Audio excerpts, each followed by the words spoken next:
Hoff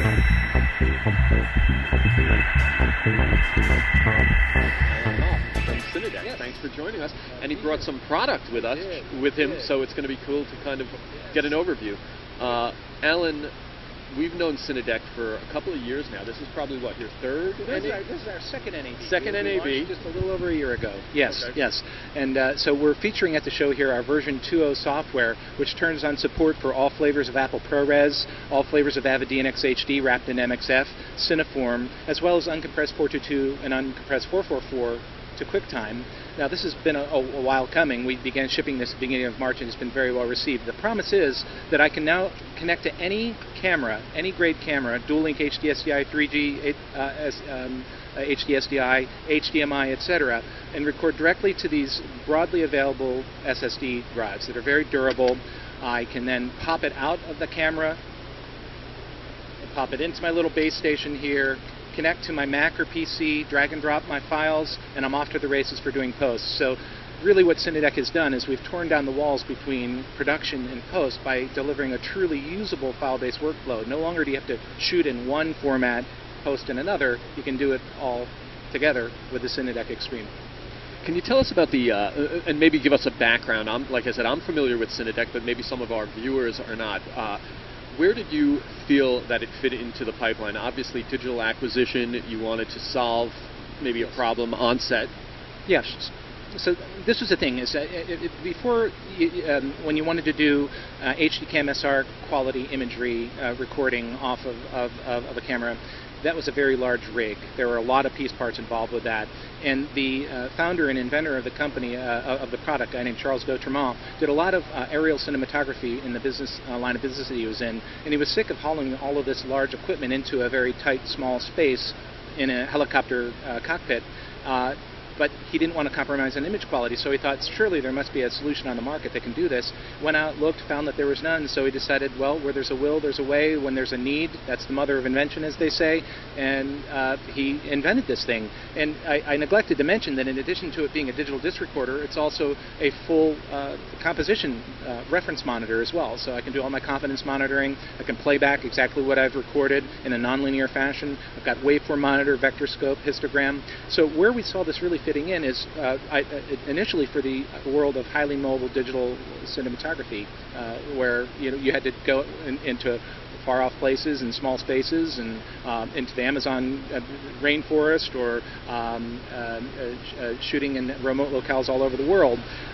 But we're also finding that it works equally well in studio environments, as you had a conversation with Lawrence Kuroda up at Ocean Tides, and he has 5 That's right. on a weekly episodic that he does there. And so it's sort of been interesting when you have a product that's as versatile as the Cinedeck. It's fascinating to see where it's adopted. So the Woods Hole Oceanographic Institute picked up 7 of these for use on the Titanic expedition that they did last fall when they returned to the Titanic and do all that mapping. We're used by the BBC for doing really cool like awards show coverage, or they've got 5 of these racked up for doing live awards show. Again, a very confined and controlled environment, which was not the original vision for the box, because we thought it was just always going to be bouncing around the back of F1 drag race cars, which is another application that's been used for. ESPN has used this for the opening and close shows of this year's Super Bowl, as well as a documentary that's about to air about a Brazilian soccer player for E60. It was just shot and all over Brazil and the roughest neighborhoods, etc. So with a tool that does this kind of image quality and this kind of versatility, with this kind of durability, it really gets you into really cool places. And with the advent of amazing imagers, whether it's the F3 from Sony that now has the 444 option that they've now brought out to the show, with an incredible 35mm CMOS image quality, or even a 5D camera, the image quality of the SI 2K camera, etc. You've got these really versatile small devices, and you've got the perfectly versatile recorder to go as a companion to them. Now, you had mentioned image quality for some of these different cameras, and I was wondering, did it make its way more into television workflows, or is it appropriate for film content down the road, something that's going to be released theatrically? Well, 5 of these were used by Danny Boyle on the making of 127 Hours. That was in cahoots with Silicon Imaging with their SI2K cameras. So a lot of that was that's the essence of a remote locale. I mean, there was no cell phone service out there where they were shooting in the desert. It was very tight space. If you've seen the movie, you know what I'm talking about. They didn't build a set to shoot James Franco. He was actually in a crevice, and so was our equipment. So we've seen it adopted at the highest levels of the filmmaking industry. But again, it's so versatile that it almost started. I think that he was one of our first customers using the product. Actually, it was still in beta at the time that he was using it. That's just like him to push the envelope like that. We are being used in television production. We're being used in independent production. It's really a phenomenally flexible product, and it just got more so, if I can continue to tell you some of our news. So at the show we announced our software, $1,000 software upgrade. It's actually $995 to do 3D, and that allows you to do on the Cinedeck a side-by-side or up, down, top, bottom type display. I can do left camera, left eye, right eye, etc. All within this nice field of view of 7 inches, but better still, I've got live HDMI out or live HDSDI out concurrently, so I can eliminate extra equipment on the set. I can do my 3D confidence monitoring on a larger display that's being fed through here. It's all being written to the Cineform Neo file format, which is the preferred format now for 3D production and post.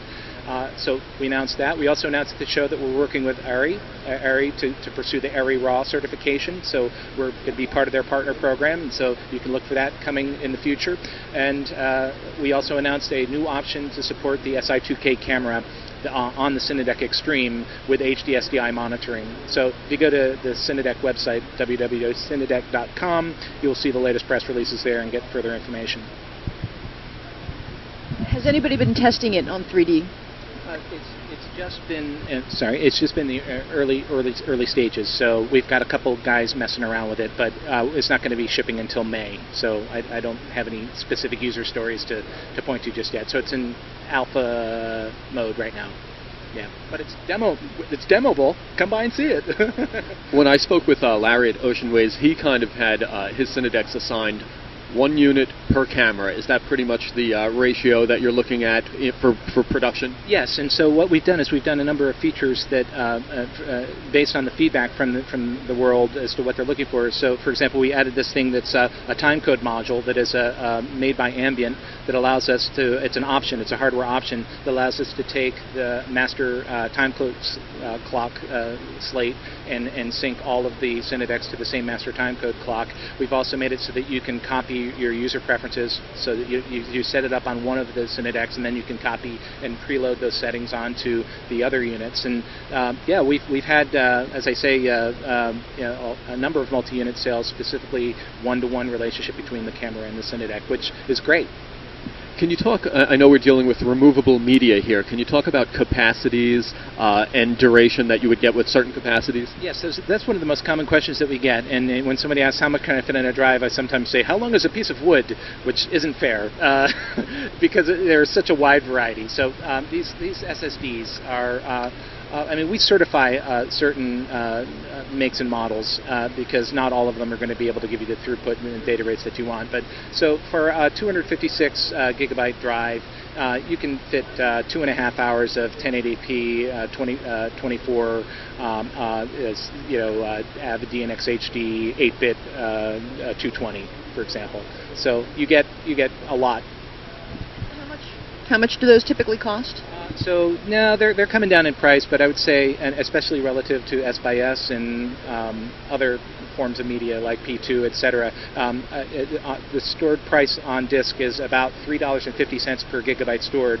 On a P2, it was $14 per gigabyte. On an S/S, it was $28 per gigabyte, but that was before the latest crisis as a result of the tsunami creating a shortage of that media. So I'm sure it's more than that now. So you can get, I'd say you could get a 256 for about $500. Yeah. Are you surprised by the attendees that come by the booth and the applications that you find the Cinedeck falling into? You'd kind of elaborate on. Yes. So we've built a Switzerland box. As I said, it connects to pretty much any kind of source, whether it's dual link HDSDI, 3G HDSDI, HDMI, or even analog.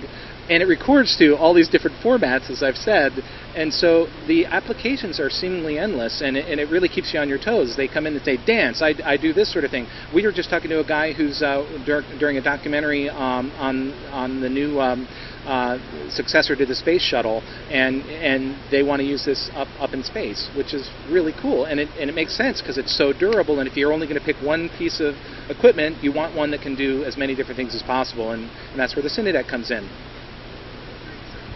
How do they test that in that environment? Good question. Yeah, the guys down at Marshall Space Flight Center did us the privilege of getting it in front of the astronauts as well, because they're always wanting to see the latest gear as well. So you never know; those things tend to be slow burners to evolve as actual sales opportunities. But it's obviously very flattering to note that the International Space Station is also looking at the Cinedeck. I would love to have an all-American made product like the Cinedeck on the International Space Station.